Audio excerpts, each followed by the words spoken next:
I love guiding you achieve wealth and prosperity. Over the last 25 years, I have empowered individuals to build and accelerate wealth while manifesting a joyous and successful life. My name is ARMINEH KESHISHIAN from Toronto, and in the last video, we talked about courage.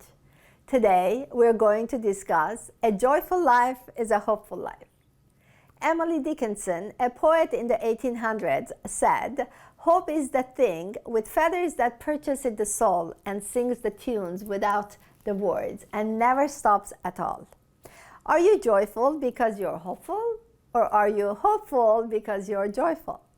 When you are joyful, there is an element of light-heartedness, and when you are hopeful, it seems all things are possible.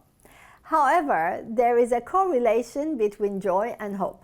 When you are hopeful, there is a positive correlation with self-esteem, perceived problem-solving abilities, perception of control, optimism, positive affect, and expecting positive outcomes. When you are hopeful, it means you believe in the future. As a result, you speak to yourself in a positive way and a positive voice that it, whatever may be, is possible. You may reference to your previous successes and experiences, especially when you face challenges, and remember how you handled it.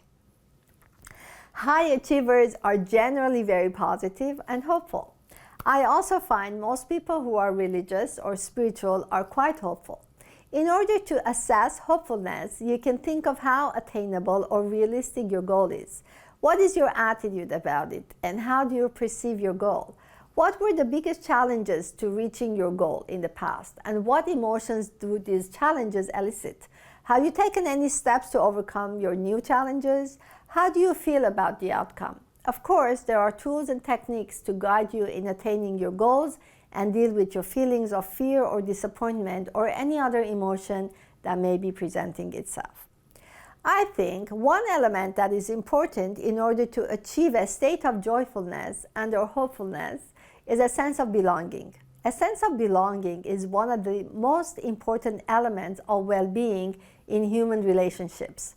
An analysis of 148 studies of social support suggests that social isolation increases the risk of death about as much as smoking cigarettes, and even more than either physical incapacity or obesity. As human beings, we are social creatures and we have the need to belong. Belonging is a subjective state that is affected by our mood, health, and self-perceptions. It has nothing to do with how many people you know and places you're associated with. The definition of belonging in psychology is a secure sense of fitting in.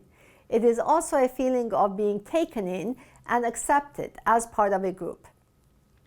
It relates to being approved of and accepted by society in general. A unique community you can share goals, stay together, care for each other, and are willing to help if needed. We all want a sense of belonging as human beings. There are times that you may participate in groups such as art, sports, business, spiritual, or religious groups. Although you may have the same interest in the subject matter, you may feel you do not belong there and that you don't match or don't have any connection with at least some of the people in the group. Where do you belong? In order to feel you belong, you may act differently or act in a way that you think people will like you or accept you. But to be your true self is to stay centered and real. The key is to have a sense that you belong. The second element to achieve a state of joyfulness or hopefulness is to allow an element of surprise, which is expect that unexpected things will happen that you don't know about. This can lead to discovery, which in turn can lead to curiosity. It is in the state of curiosity that magic and creativity will occur that takes us to a happier place. I hope you enjoyed the topic. Please drop a line to give us your feedback. If you like additional information, please contact us. Visit our website, wealthandwellnessglobal.com. Please subscribe to my YouTube channel, ARMINEH Global, and remember to like and share.